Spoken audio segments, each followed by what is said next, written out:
You're listening to the Trailblazers Podcast, episode 59 with Linsey Davis.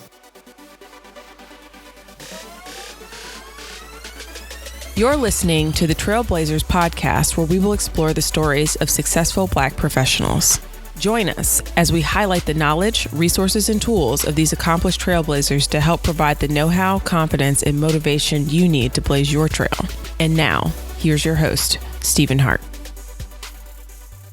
Today's episode of the Trailblazers Podcast is sponsored by the Campaign for Black Male Achievement, a national membership network that reminds us that there's no cavalry coming to save the day in our communities. We are the iconic leaders we've been waiting for, the curators of the change we're seeking to see. To learn more about groundbreaking work of the Campaign for Black Male Achievement, visit tbpod.com/Black Male Achievement.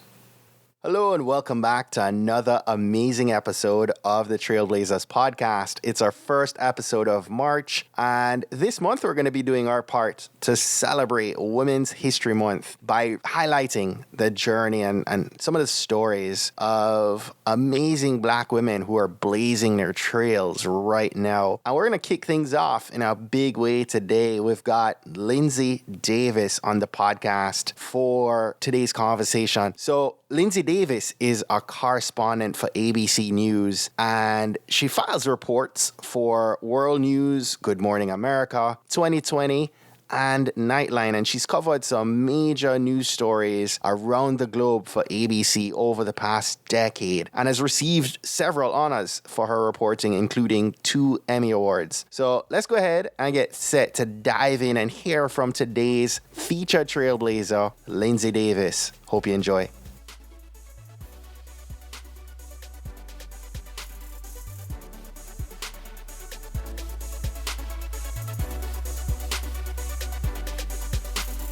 Linsey, welcome, and thanks for being our featured guest today. Oh, thank you so much for having me, Stephen. You're welcome. So we typically like to start off from a place of gratitude, but we're now celebrating Women's History Month, and I'd love to have you share some of the women who inspired you. Well, you know, it's interesting. People always ask me, how did I end up getting into this business? And initially, I actually found it really cutthroat. You know, I felt like I was always, I didn't come from, a family that had been in broadcast or journalism. And so I was always kind of grasping at any of the females, probably in particular, thinking that they were going to be able to help me and kind of share some pearls of wisdom. And unfortunately, it really wasn't until perhaps I got into the network, which I'd had several other jobs in local markets beforehand, where, you know, I just feel like, you know, there might have been a little bit of support, but I feel like in a smaller market, I think oftentimes the person who's kind of king or queen of the hill in this case is kind of looking over their shoulder thinking maybe you're trying to take their job. But I have to say, what I actually said out loud to this person, and I really shared this same story that I'm telling you with Robin Roberts, who's at ABC News, yes. Good Morning America host, as many people may know. She was so genuine and sincere and willing, and not just willing, but interested and eager to help. And so I have just a spirit of thanksgiving and gratitude to her. I think that she's definitely the first female who comes to mind. Now there have been some significant males also who really helped as far as getting me jobs and placement and that kind of a thing. But just in general, as far as like a colleague, I have to answer that strongly with Robin Roberts. Yes, I can't disagree with that. Growing up, did you have an interest in reporting? No, I mean, the interesting thing, and, you know, now, I mean, when I have a niece who's going off to college and she's just in her first year and she's like, well, I don't know what I want to do yet. And I think that that's probably the norm. I don't know what the statistics say on that, but I think that a lot of times people who go in thinking that they know, by the end of the 4 years, or even after they graduate from college, they have a different idea or a different passion, and you grow. I mean, your mind isn't even, or your brain isn't even finished developing entirely until your mid-20s. Right. You know, and so it's really difficult, I think, to know for sure. Growing up, I had a few different occupations in mind. I initially thought I was going to be a lawyer. I was really, really sure I was going to be a lawyer. Then right before I went to college, I thought, okay, I'm going to be a psychologist. So I then went in and took all the prerequisites and did all the coursework for psychology. I went to the University of Virginia for undergrad, Right. and I guess it was in my third year that I had already finished all my course requirements for the psychology major. And so I studied abroad in London at the University of Westminster, and at that point I was free to take any classes that I wanted, and that was the first time I was able to do that. And so I started taking like a lot of writing classes, and just in British literature. Obviously, it was over in Britain, and then I just decided it was interesting. The epiphany, the revelation came. I was in Sevilla, Spain. I was visiting my high school Spanish exchange student. I was in the room all by myself, watching the news in Spanish, really having no idea what the people were saying. And it was like the mom on Charlie Brown, or it was just like, wah, wah, wah, wah, really, for me. But I just decided in an instant, that's what I want to do.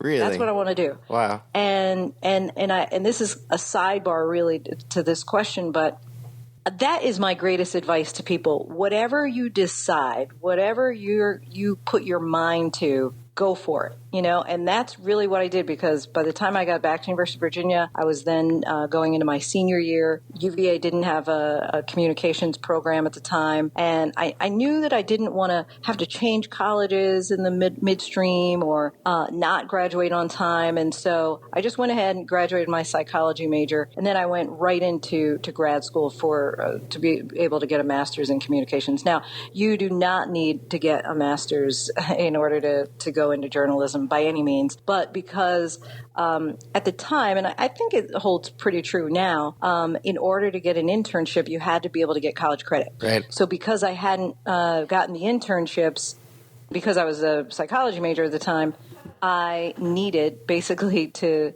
go to get a master's degree in order to be able to say, hey, give me the internship so I could get the college credit. So I just want to kind of just make a little footnote there.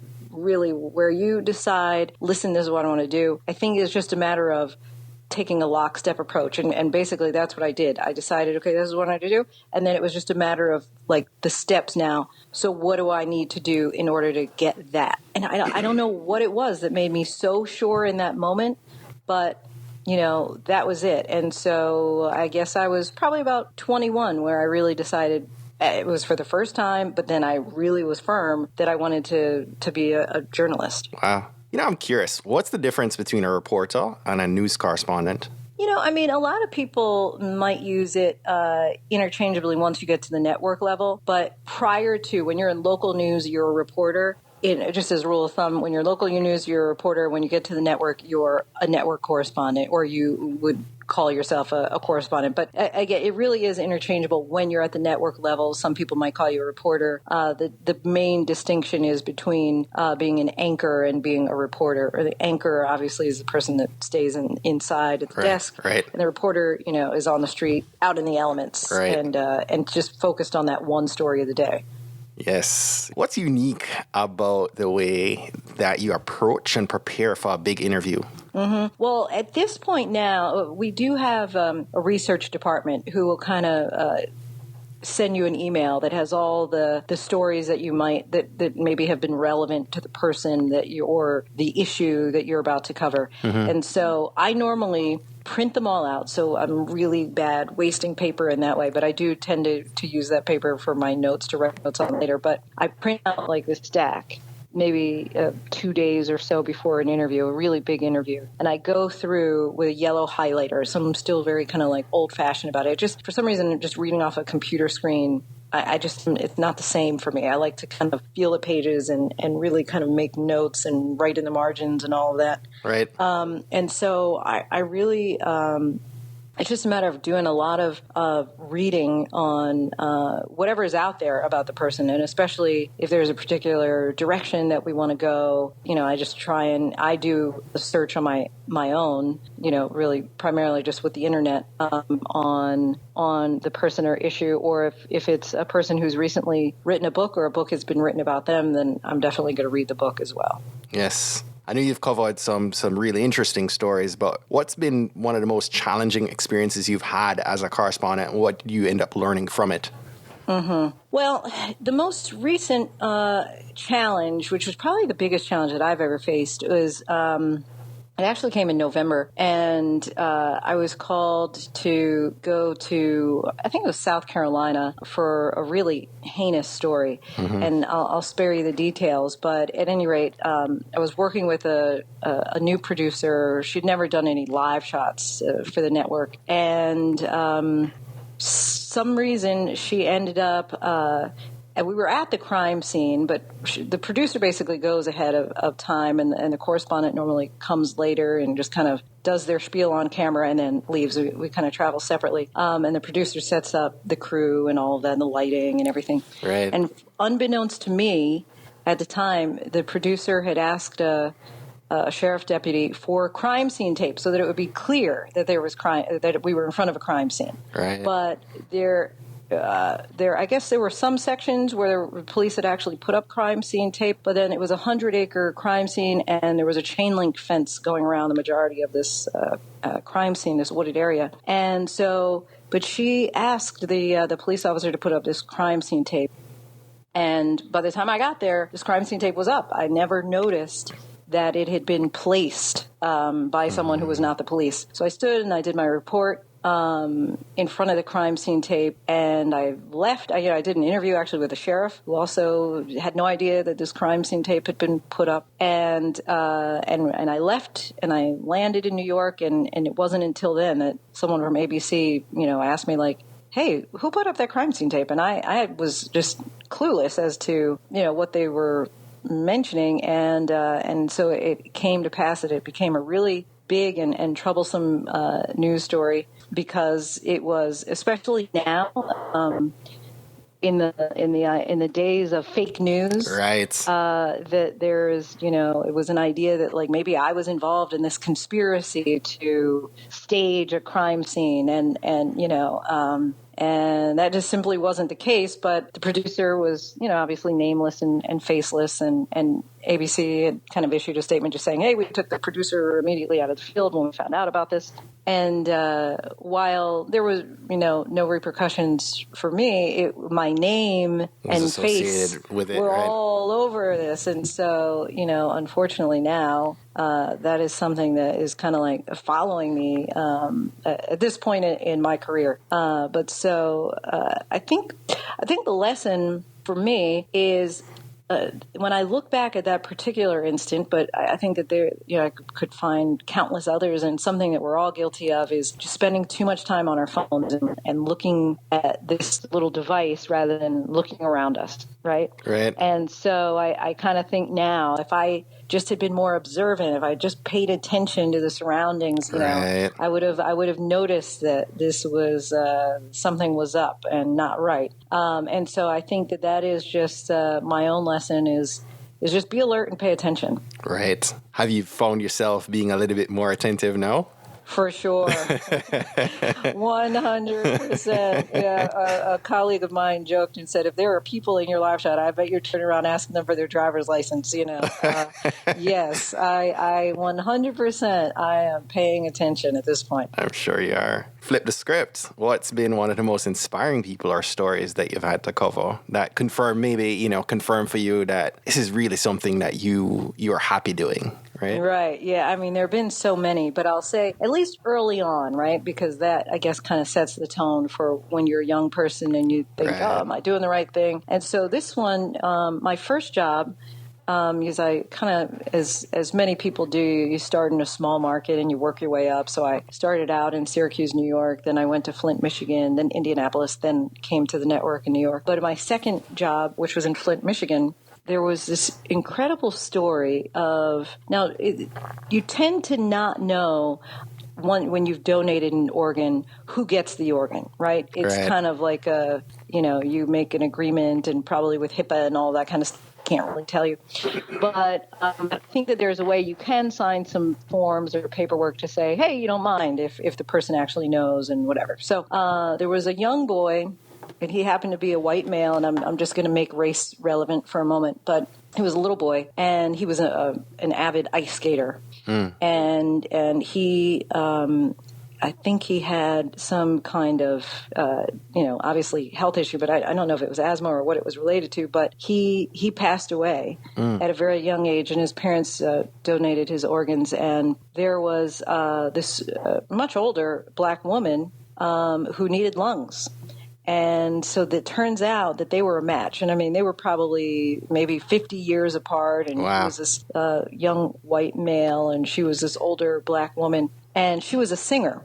And so the parents ended up finding out, and they met with her. And so each year they would have this event in his honor, in their son's honor, and they would do it at this ice skating rink, and all the kids would come out, and there was this big, hockey game and everything. Wow. And so before it started, they had her come onto the ice and sing the Star Spangled Banner. So it's like, it was just such a moment because she's using this little boy's lungs to sing to start out the event. And I don't know, that there was something about that story, and I really took a lot of time crafting and writing and the storytelling of it. And it was great characters, and I felt just a great moment. And, I think that so often people associate the news with, bad news, right? And the all that's sad and going wrong with the world. And so it's really nice every once in a while when you get those slice of life stories that just make people feel good. And I think give you a sense that humanity isn't all bad. Yes. That's a very touching story. That's Yeah, it was really sweet. Right. It was really sweet. As you talk about young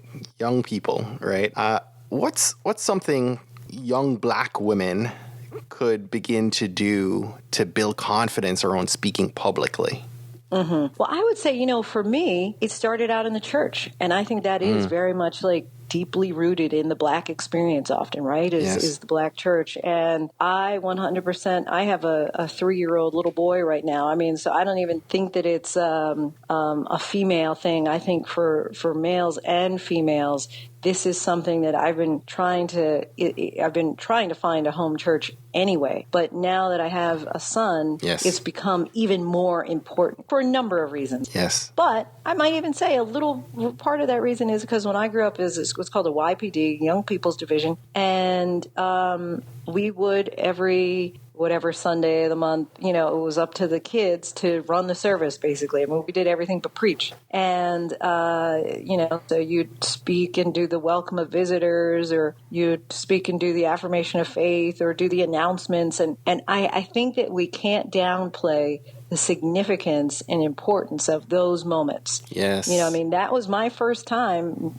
getting up in a pulpit, ever speaking to a group, to a crowd. Right. And I think that, just that is a confidence builder. Whether, you sing on the choir or whatever it is, but just the idea of getting up in front of people and speaking and just not being afraid, right? Because, I think that that's the classic thing is fear. That's what makes people decide that they shy away from public speaking is fear. And what is the fear? It's the unknown. It's something that you haven't done before. So I think it's so important just at a young age to be involved. And so it doesn't have to be, with church, but whatever it is, in your community, to put your kids out on the forefront. And then as you become older yourself, to get yourself out there and get involved in something that you're able to stand in front of a microphone. Right. Communicate. Absolutely. Do you have any fears right now? I recently had an opportunity, and it would, maybe cause me to leave the security of being at the network, or, and kind of go off and do an independent project. And it was so interesting because I was talking to a very good friend of mine, and I said, well, I don't know. Do you think I should do it? And he said, well, I'll tell you what I wouldn't do. I wouldn't make my decision based out of fear. Right. And I thought, as he said it, it was like, oh, you're right. You're right. And I think at a certain point, we do have to step out on faith. Yes. And just assume that, hey, this might not work out. But we only get stronger truly through having those experiences where things don't go quite right. You really don't get stronger by just having nothing but success. Right. Have to get outside of the comfort zone. Exactly. Yeah. And so I've been proud of myself because I have been lately even though there's some, maybe I'm not going to use the word fear, but trepidation, I'll say, but it's still a sibling of fear, right?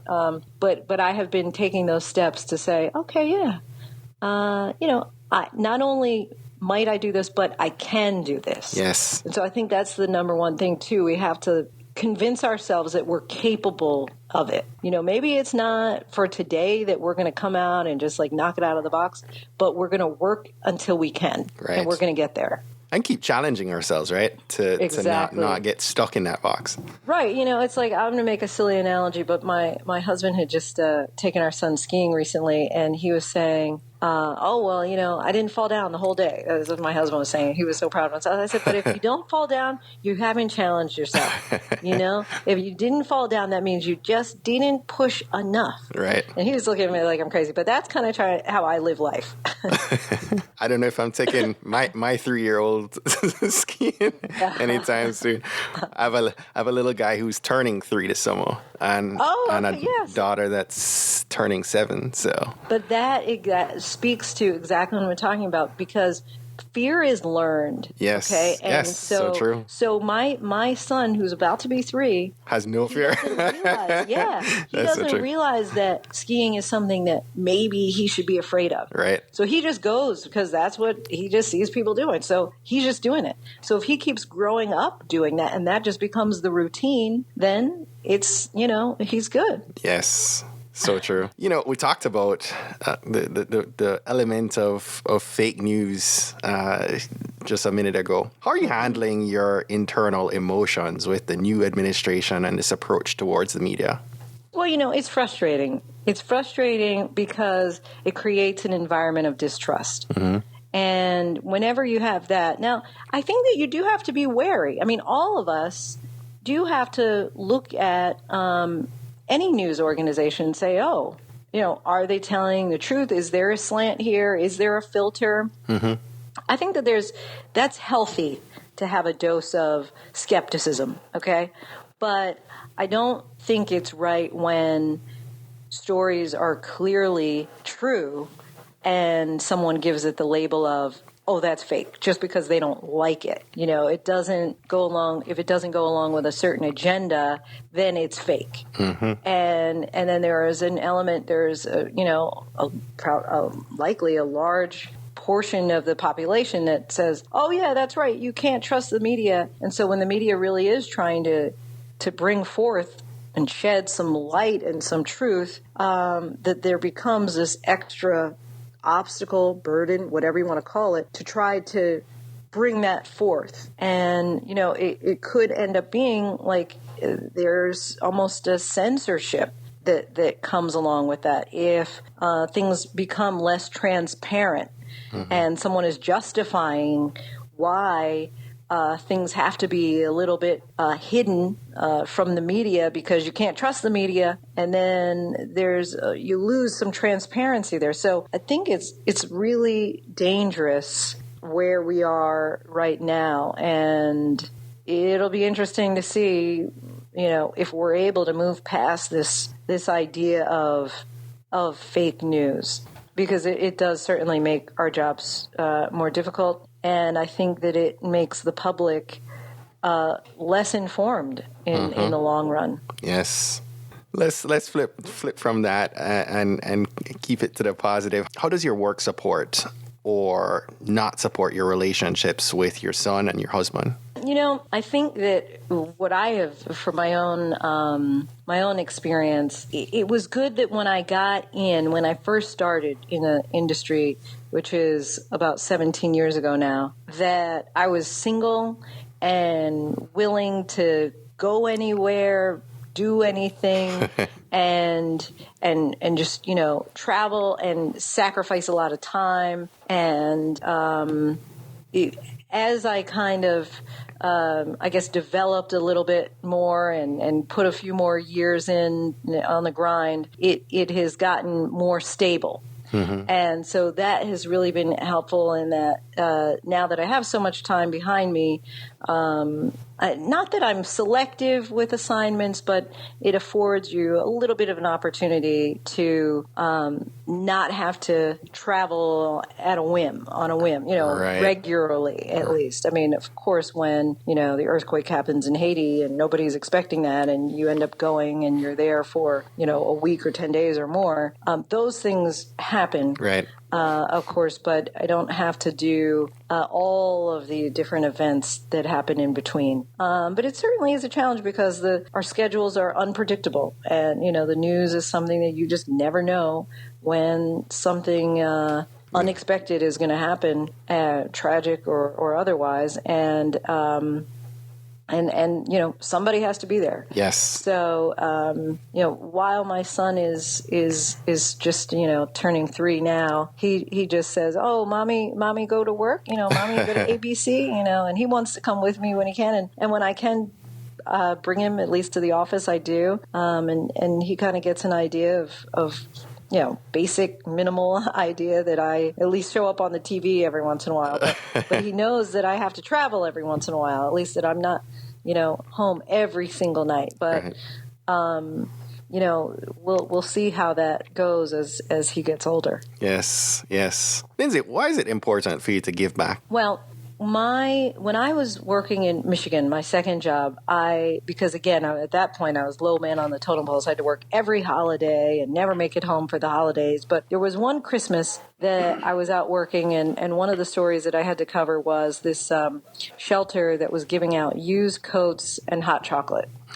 To young kids. And so the kids came in and they were so happy and grateful for this hot chocolate and for this used coat. And they just were so thrilled that this was Christmas and it was great. And I just teared up thinking, oh my goodness, my Christmases growing up had been so different, but filled with stuff, and at that time as a little kid, I think that I thought those things were important. And here I was as an adult looking at it wasn't about those things, that's not what makes Christmas joyful. And as I was leaving and just like feeling overwhelmed by their gratitude, I said out loud, but really just to myself, boy, I've got to do more. And then I stopped myself and I said, no, I've got to do something. Right now, I don't even do much for, somebody who's not me or my, family or friend. And so at that point,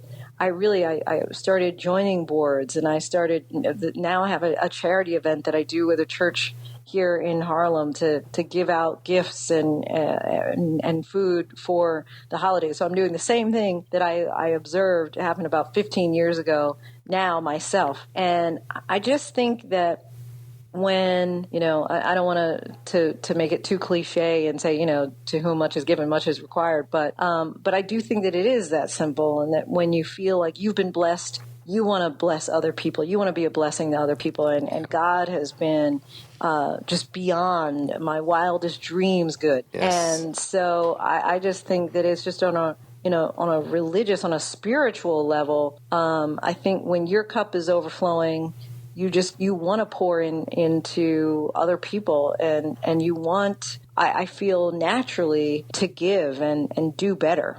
Couldn't agree more. Absolutely important to do that, and both time and money. Right, it's exactly. Important. Yes. Linsey, as we get set to wrap up here, I love to get some insight on where you're getting your knowledge, and I'd love to ask, what's a book or books that you've read that have really had an impact on you? Well, I have to be so cliche and say the Bible is the most transformative book. Right? Amen. I mean, that is the one that you just keep going back, and I just love listening to a good sermon of someone who they retell a story that you've heard before, but they manage to tap in and tell it just a new way to give you new meaning and new inspiration from it, and so that's something that I still just drive so much. It's just so rich, and it has all the things that we look for, right, in a good book or a good movie. I mean, it has the adultery in it, right, and it has the crime, and it has the suspense in it. But I think more than anything, it just gives you the perspective, and it just helps you to understand what's important, right, and what God intended for us. So I mean, shy of that, I can't. I was glad to hear, because I read this book years ago, and I was glad to hear that The Shack is becoming a movie. I don't know if you got a chance to read The Shack, but that's an interesting spin on basically the idea of who God is in our lives. But the Shack was a very good book. There are a few different authors who I would say have been really great. I'm going to take it back old school to when I was a little girl and say Shel Silverstein and Dr. Seuss, who are some authors who I'm now reading, because again, I have this 3-year-old son. But Wally Lamb wrote a book many years ago called I Know This Much Is True. And that one, I just love the writing. I often open up a book, and if you have me in the first sentence, that is so significant. I really want to be grabbed in the first sentence. But right now, that is kind of what I look for, is the writing of it. Even more, in many cases, more important than the subject. It's like, how did you write it? How did you use your words? So I know I've given you more than you asked for. No, you're good.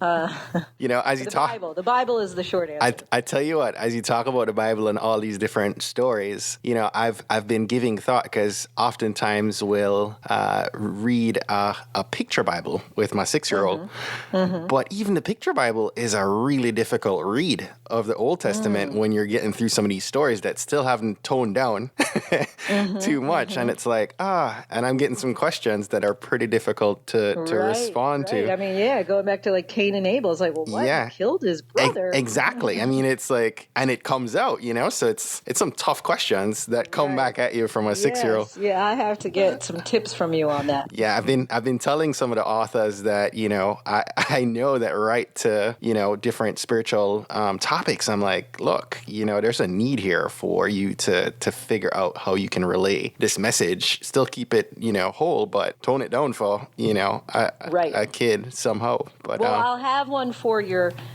soon-to-be 3-year-old next March. I'm actually writing a children's book. Well, it's written right now. My children's book is written now, but it won't be out until next March. So we have a while to wait for it to be illustrated. But It's called The World is Awake, and it's basically just about all the abundance of blessings that a child and all of us can see just in a day.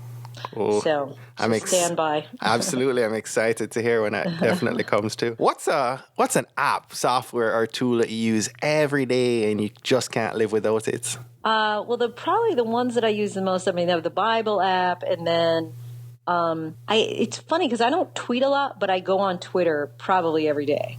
And I probably go on Facebook every day, even though, again, I don't post. But it's interesting how now, just by looking at, like, for example, Twitter, what's trending, you often figure out what the news is of yes. really, Yes. So I'm kind of guilty of going to Twitter a lot. It's funny, just today, Amazon S3 went down, and I'm in marketing, so of course I got, all these people coming at me saying, hey, our websites are all down. Oh. And I was trying to figure out if it was us, and immediately went to Twitter, and I saw a trending hashtag on Amazon, and they had all these memes. Oh, so smart, right. So I realized that Amazon was down from Twitter.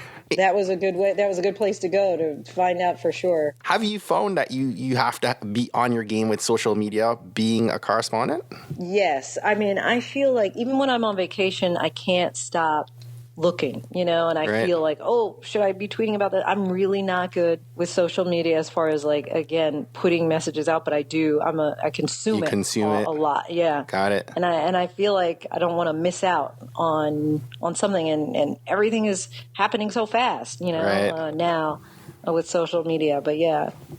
So as we get set to wrap up, I'd love to invite you to share one action that our aspiring trailblazers should take this week to help them blaze their trail. A things to do list. I think, one thing that's important is there are really two lists. in the beginning of each year, it's not so much a New Year's resolution because it's really not that. But I'll write down, just even like on a scrap piece of paper, really. It's not anything fancy. But I'll write down what I want out of the year. I'll write down, and not like feel-good stuff, but like 4 attainable goals, or however many the goals are, that year. It could be 2, could be 3, could be 5, whatever it is. But things that I really think are probably difficult, but within my grasp. And I'll write those things down. And then it's a matter of taking the baby steps and putting the things to do in order to get to each one. So probably focus on one at a time. Right. And then what are the steps that I need to do in order to make sure that happens. Done. I had a guest on the podcast, I believe on episode 47. Her name is Lucinda Cross. Mm-hmm. And she talked me into doing a vision board. I've always heard of vision boards, but never really got into them. And I'm still not, like you said a minute ago, mine is really not a pretty vision board. But as I'm talking to you, it's sitting right here looking at me. And I'm able to, and so what I ended up doing was creating 4 blocks, one for my family, one for faith and finances, one for work, and then one for like personal health. Okay. And I have, like you said, my checklist of the things that I need. And I'm a techie, so I use an app called Asana to actually task out everything from there. Oh, that's great. Okay. But I have to try that as well. But I love that. That's really great. Everyone listening, make sure you put together that to-do list. Good reminder as we get into the 3rd month of the year here. Linsey, I appreciate you coming on the podcast and sharing some nuggets of wisdom with us. Can you tell us how we can stay connected to you? And we'll go ahead and wrap up for today. Sure. Well, on Twitter, I'm at Linsey Davis, and that's LINSEY DAVIS. You can find me on Good Morning America, World News Tonight, and Nightline on ABC News. Awesome. Thank you so much. All right. Thank you, Stephen.